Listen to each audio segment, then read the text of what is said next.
Hello, everyone. I'm the chapter lead for Islamabad. Thank you for joining. I welcome you all to this webinar. Hope it turns out to be beneficial for all of you. Before we begin, I'd like to give a brief introduction about Women in Law and our speaker for today's session. So Women in Law is an initiative of the Lahore Education Research Network. It was founded in 2016 by Nida Usman Chaudhry, who's also joined us for the webinar. It works for the equality of opportunity and connectivity of female lawyers. In addition to training, networking, supporting and celebrating the work and contribution of female lawyers to the legal profession, it also works for equality, access to justice, inclusion for improvement of the legal profession as a whole. We have chapters in Lahore, Islamabad, and KPK, and representation in Karachi. Currently is through our liaison and linkages with Women Lawyers Association, other networks. Coming to a speaker, our speaker for today is Sara Kazmi. She's a qualified barrister from England and Wales and an advocate of the High Court. She completed her LLB in 2007 and was called to the bar in 2008. She is currently a partner at Energy Resource Management in Islamabad, a firm that provides capacity building training for companies in the energy sector. She has about 12 years of experience of advising various companies in Islamabad. One last thing before we begin. To avoid disruption during the session, we are requesting all participants to please turn their videos off, which are currently off right now as well, and keep their mics on mute. Whatever questions you have, you can send them in the chat. Please keep them brief. We will try to take as many as possible at the end of the session. Thank you. So over to you, Sara.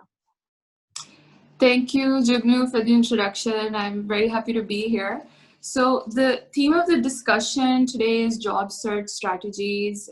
It's aimed to benefit and appeal to mainly final year law students, law graduates, as well as young lawyers that are looking for their first job or their next job in Islamabad. First and second year law students, they obviously have a little bit more time to be thinking about jobs.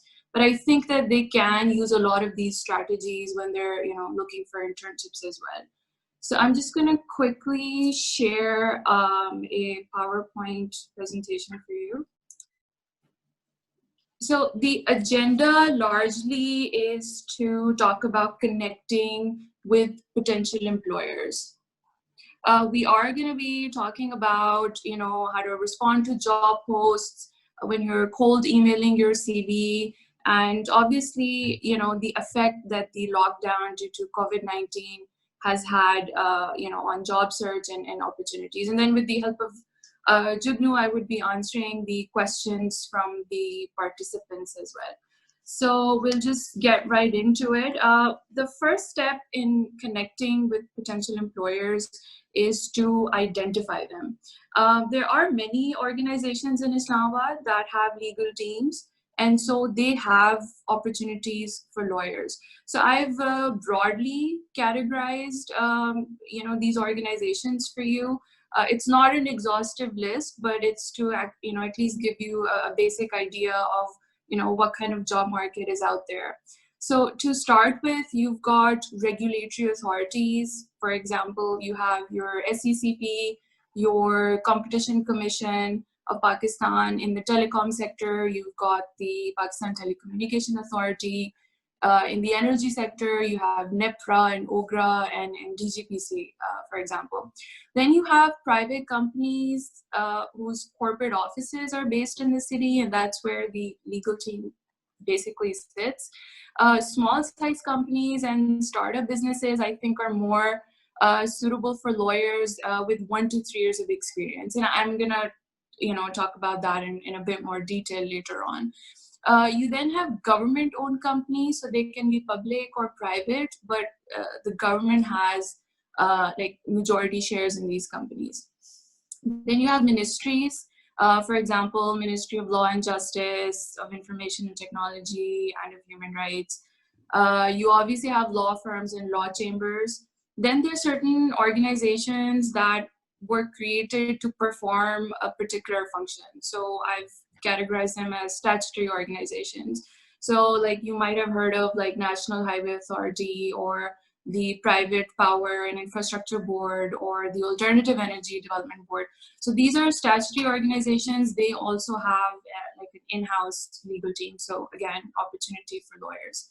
Then you have donor agencies that are like their head offices are based in Islamabad. So Asian Development Bank, World Bank, USAID, you know, again, they engage legal experts from time to time for various projects.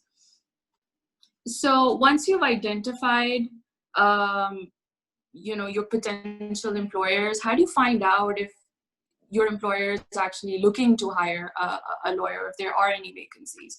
So I would say that for government-owned companies or regulatory authorities and ministries, they're generally going to advertise job positions. So you'll get to see through ads and through job portals. Same thing goes for donor agencies. You may have to check out their website from time to time, even if you don't see like you know, ads on job portals. But private companies are not likely to advertise for legal positions. Some of them do, but not all of them. And same thing goes for law firms. They're also not going to advertise you know, on job portals or in newspapers. So that means that there are so many more jobs than what is actually being posted. So I think networking and you know, cold emailing, they're ways to access that hidden job market. I think that employers, they prefer to hire lawyers that have some reference. So the more legal professionals you know personally or through groups or networks, I think the more opportunities you have. Just to give you an example, you may have like a HR manager or a recruiter that's looking to fill in a position.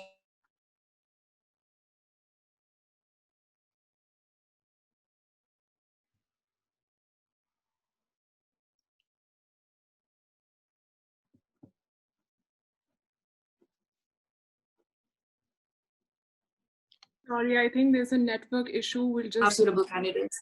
Sorry, Sarah, could you repeat what you said because your voice disappeared? So last 10 Okay. seconds. Yeah, thank you. Okay, so I was saying that employers, they prefer to hire lawyers that have some reference. So the more legal professionals that you know personally or through legal groups, you know, the more opportunities you will have. So you may have like an HR manager that may know a lawyer, and instead of first advertising, that person may ask the lawyer for a reference. Or partners or senior associates at law firms, you know, again, they might ask lawyers that they've worked with for, you know, a recommendation for a candidate to fill in an associate position.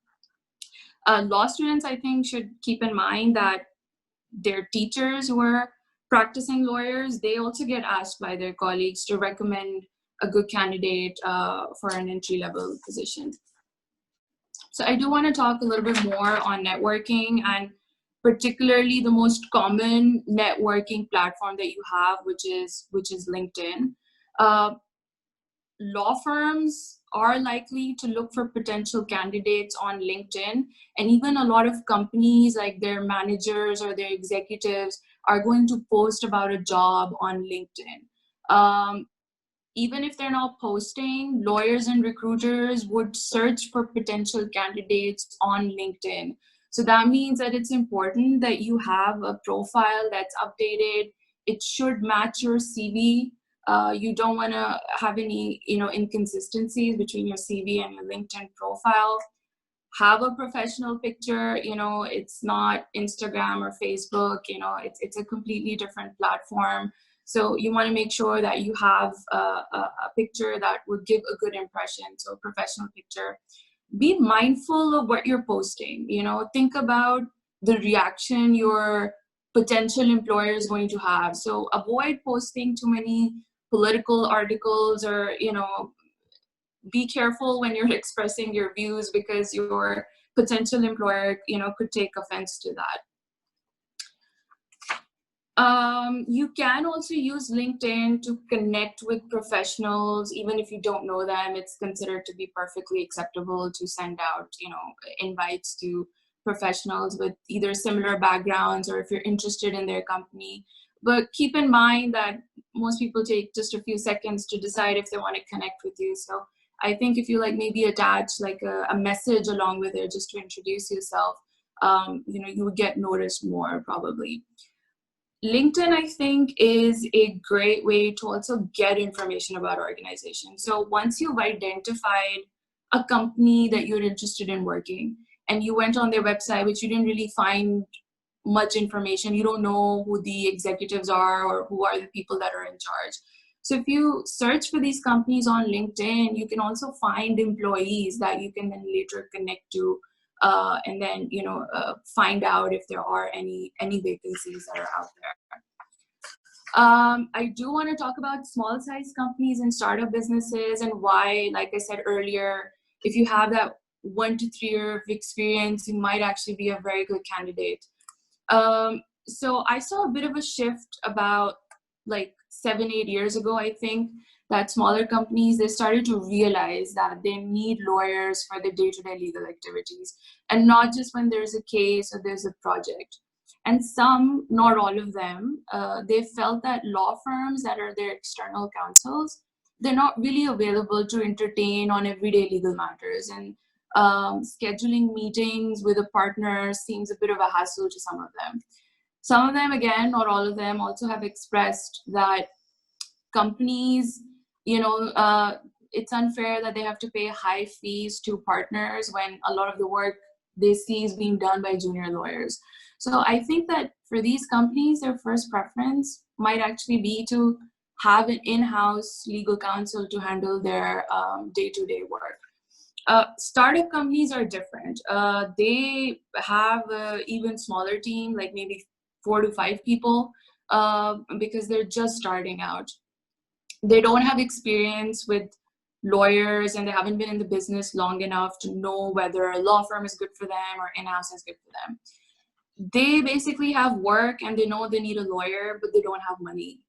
And when I say no money, I mean they don't have any money. So I've noticed that their first preference is actually to engage experienced lawyers, but in exchange for giving them remuneration, they actually offer them a share in their company, which is known as an equity option. So they will reach out to experienced lawyers and say, we're looking for an advisor. Would you be interested in providing your services in exchange for an equity option? This is something that I honestly only came across last year.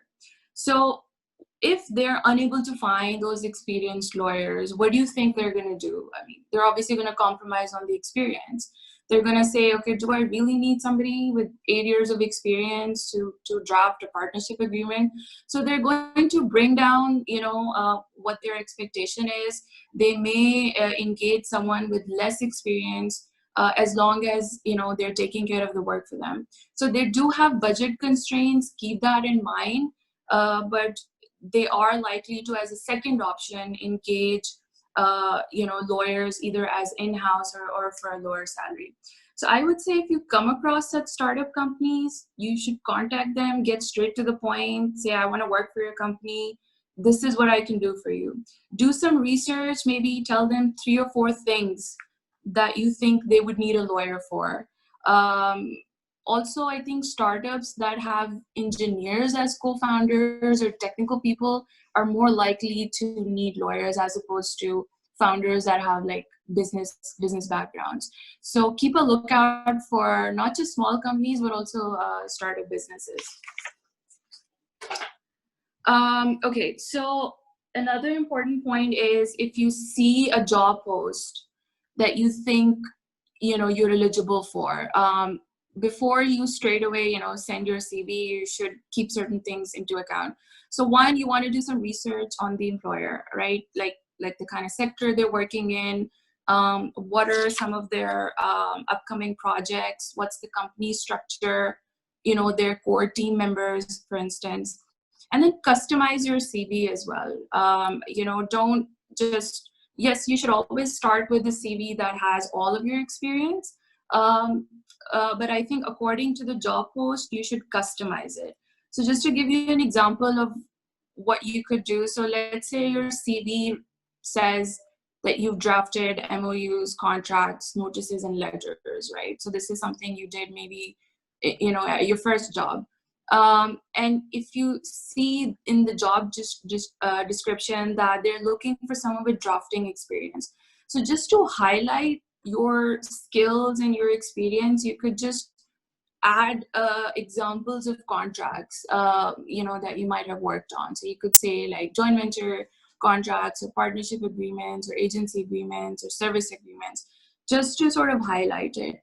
Another thing you can do is, if you see the job description, try and use their language in your CV. So if in your CV you've written that you've worked on employment matters, but in the job description they've said that they're looking for someone that has experience in labor disputes.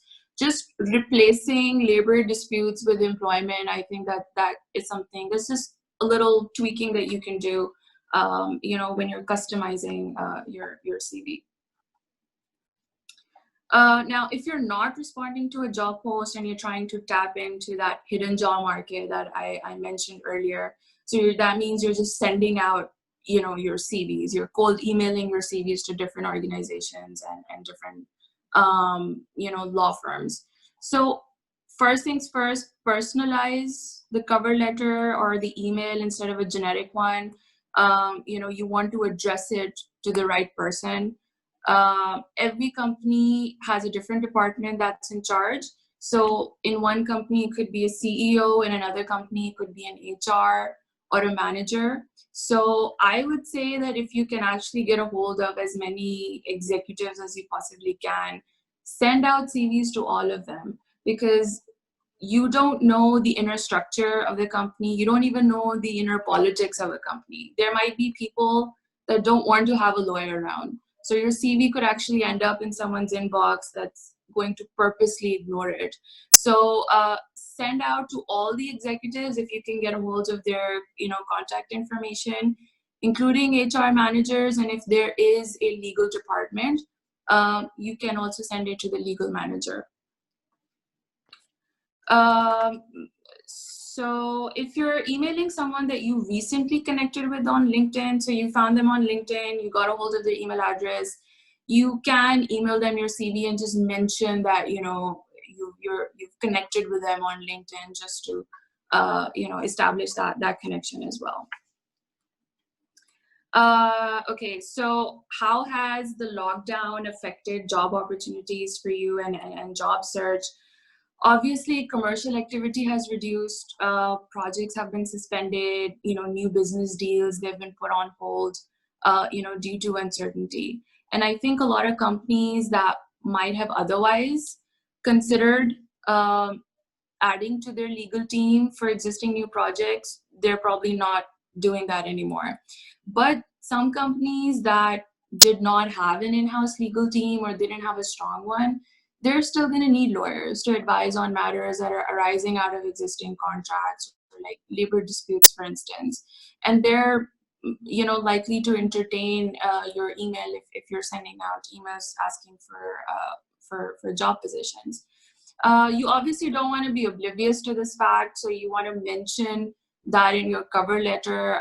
Again, do some research, figure out what kind of projects they're doing, and why you think they can use a lawyer right now, given the uncertain times. Law firms, I think, are a bit different. I don't think they're going to pass up the opportunity to hire a good candidate for an associate position. They may offer you like a longer probation period or different remuneration terms, but I think if you're a good candidate, they would definitely engage with you. I think, it'd be a good idea to carry on the discussion by taking some questions. So, Jagdu, if you have the questions, maybe you can take some from the participants. We do actually have a couple of questions for you already. So the first one is, should job seekers continue to send out CVs or postpone until lockdown is lifted? And can they expect employers to carry on the hiring process and actually hire to work remotely? So the short answer is yes. I mean, there's no reason why you shouldn't send out, CVs to potential employers. I think the companies and law firms that have adapted to working remotely, they're more likely to consider, not just continuing with the hiring process, but if they really need a lawyer on their team right now, they're probably going to, entertain that hiring process. And again, I think for like if you're a fresh graduate, in any case, most of the work that you're doing is either you're assisting with legal research or you're, kind of tagging along with associates for cases. Maybe that aspect has been affected because maybe the hearings have been postponed. But maybe if you mention in the email that, if you're interested, maybe you can assist them with legal research for any of their cases. Your soft skills are gonna really play an important role because let's say you're hired on like a trial basis for like a couple of weeks. But if you're unable to coordinate with the rest of the team, and you're not able to communicate properly, then, that could obviously have an effect on, you getting a permanent position. Thank you. We do have another question. What can job seekers do to improve their search online of potential employers? Yeah, so obviously, there's so many companies. I mean, I think with like government organizations or regulatory authorities, it's easy to find them just with a Google search. But for companies, one of the really good tools you can use is look for online directories. So for instance, Islamabad Chamber of Commerce, if you go on their website, they've got a directory of all the companies that are based in Islamabad and they have them sector-wise. You may have to supplement your search by like searching for websites, but that's a good way to get access to companies. Then for the energy sector, you have this directory, again available online, completely free. It's called Who's Who of the Energy Sector in Pakistan, and it doesn't just list the companies, it gives you phone numbers and email addresses of all the executives. It can tell you if there's a legal department or not. So again, great way to access that. For government-owned companies, if you go on the Ministry of Finance website, it'll give you a directory of all the state-owned companies that are there. If you're interested in maybe the construction sector, you can go on the Pakistan Engineering Council site, and they have a list of consultancy firms. For lawyers, I think there's maybe just one like lawyer global directory. It doesn't have a list of all the law firms in Pakistan or in Islamabad, but I think that's a good place to start, online directories. Perfect. Another question. For recent law graduates looking to pursue litigation, should they choose to work for big law firms or well-known lawyers or smaller firms so that they can get the individual attention? I think this is a very popular question. A lot of people have asked me as well. Yeah. I am of the opinion that go for well-known lawyers because they're well known for a reason, right? But that have a smaller team. And I've noticed in Islamabad, there are quite a few well-known lawyers that actually work with a small team, like 2 to 3 associates. Maybe there'll be one senior associate, but they have a small team and they've taken care of the entire workload. I mean, if you're working for a well-known lawyer that has a lot of associates, I mean, what's the point, even if you get to be a part of high-profile cases, that you're standing third in the row as opposed to standing next to the lead counsel? So I think if you have a preference on working for a big name, pursue that, but like see what kind of office they have and what sort of team they have. If they have a small team and you can actually be a part of that small team, I think, that is the way to go, as opposed to reaching out directly to smaller firms or just big names with big teams. Okay, perfect. Because we don't have much time, about 5 minutes, and have to wrap up as well. I will just take another question. So this is for Pakistani law graduates. Are there any potential employers that you can identify as most suitable for Pakistani law graduates as opposed to UK law degree holders? Because you have a Pakistani degree and then you went on to do your bar. So you're probably best placed to help them out with this question. Yeah, so I mean, I'm actually going to take a little bit longer to answer this question because I mean, this is something I've a lot of Pakistani law graduates ask me this question as well, that we don't have access to working for law firms because, the UK law degree holders are given preference. I think that Pakistani law graduates, their advantage is that they've studied the Pakistani law, right?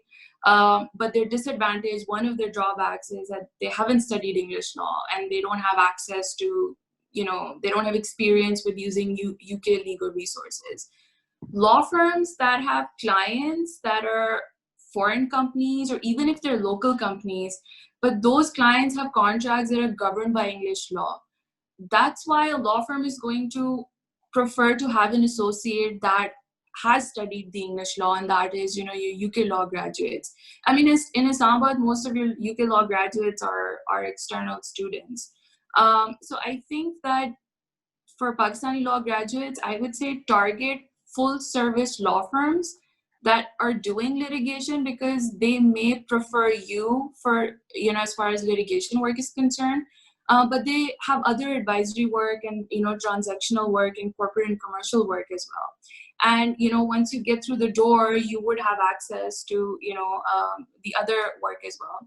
I do want to say that those days are long gone when a lawyer saw University of London on your CV and assume that, oh, this candidate is smart and hardworking and disciplined and, is dedicated to the profession. I think over the years, because the external program became so popular, it also became very common. And I know a couple of firms in Islamabad that actually say, we don't want to hire external students. We would rather hire Pakistani law graduates from good universities, because now the presumption is that they're more dedicated to the profession and they're going to be hardworking and disciplined. There are firms that don't even hire first-year external students for internships because they say they don't know anything. So, I mean, now external students have to also be very competitive, and they can't just rest on the fact that they have a UK degree. So for law graduates, I would say Pakistani law graduates, don't be afraid to tap into that space of corporate and commercial practice, but recognize that you have a bit of a drawback. So you look for alternative ways to maybe, learn about English law and access, UK legal resources. So you could maybe also be useful to the company as far as legal research on, English law is concerned, and not just Pakistani law. Okay. I don't know if you have time for another question, but I'll just take another question because we're getting lots of them. During the pandemic, is there a way that unemployed fresh graduates, especially University of London graduates that don't have that kind of experience, can supplement their drafting or other practical legal skills? You can quickly answer this. So you mean like with job experience, or like they want to apply for jobs, or just otherwise? Have that kind of experience. I mean, unemployed. So this person's asking unemployed fresh graduates, especially University of London graduates that don't have that kind of experience, can supplement their drafting other practical legal skills. I think they mean that they don't have any work experience. Yeah, they don't have any work experience, but honestly, the best way to learn about drafting, or, is to, work with a lawyer. So even if you're not getting hired, if you work on a temporary basis, or, as an internship maybe, but you specifically ask the lawyer that that's what you're interested in doing, in drafting, you could not just talking about drafting petitions and applications and contracts, but even like drafting legal memos, that's a skill as well. So maybe you could start with drafting legal memos, and a lot of lawyers, again, if you're a good candidate and if you sound dedicated, they may actually give you some work, even if it's, not on a salary basis. Okay, perfect. I think your question makes a lot of sense, because I don't think you're taught drafting in the external program, but I know for sure that LUMS has drafting, so it has classes where they teach you drafting. I mean, I'm pretty sure. I think there are some external schools that are having these sorts of classes, like research classes and drafting exercises. So if your school is offering that, take advantage of that. I don't know how many online workshops are available. There are drafting workshops that used to happen, pre-pandemic, But right now, I mean, there are a lot of people that are offering online courses. I don't know if that's the best way to learn drafting exercises, so if you can get your hands on some actual work experience through internships, even by working for a lawyer, I think that would be a good place to learn drafting. Perfect. We do have 5 more minutes, but Max, do you want to take another question, Sarah? I think I want to quickly go through just my some closing remarks that I have. Let me just share that again. Okay, so obviously, networking has changed. Most of your I don't know if you can you see the slides? Okay, yeah. So a lot of your seminars and conferences, I mean, they're going to be canceled for the rest of the year. So you need to look for alternative ways to stay connected to the legal community. So one is obviously attending. There are a lot of webinars that are taking place on different legal topics. That's a good way to stay connected. You can join informal groups, like you've got lots of law groups on LinkedIn. Then there are groups and associations where they offer you a formal membership, like International Bar Association or arbitration groups in Pakistan, as well as globally as well. You also have mentorship programs. Again, look out for these programs. Usually, like an experienced legal professional is matched with a mentee, and they kind of guide you throughout your career as well. I mean, it's usually up to a year. But during that time, they can really help you develop some skills or overcome any of your weaknesses. Even if you don't want to join mentorship programs, you could reach out to lawyers that have experience. Get their guidance. If obviously that lawyer doesn't know you and you're reaching out to them and saying, I'm looking for a job. Do you have somebody in mind? Can I have a 30-minute conversation with you? Can we meet up for coffee? They may not be very receptive, as opposed to if you say, I just have a quick question. Can you take 5-10 minutes out? I think they're more likely to help you out in that respect. I think on that note, I'm gonna end my discussion, and Jignu, I'll pass it over to you to maybe close the session. Thank you so much, Sarah, for your time and leading us through a very informative session. I personally know of a lot of people who showed interest and have now joined this session as well. Thank you all for joining. Due to time constraints, we couldn't take everyone's questions. However, we hope that this session was useful and helpful. Best of luck for your job search.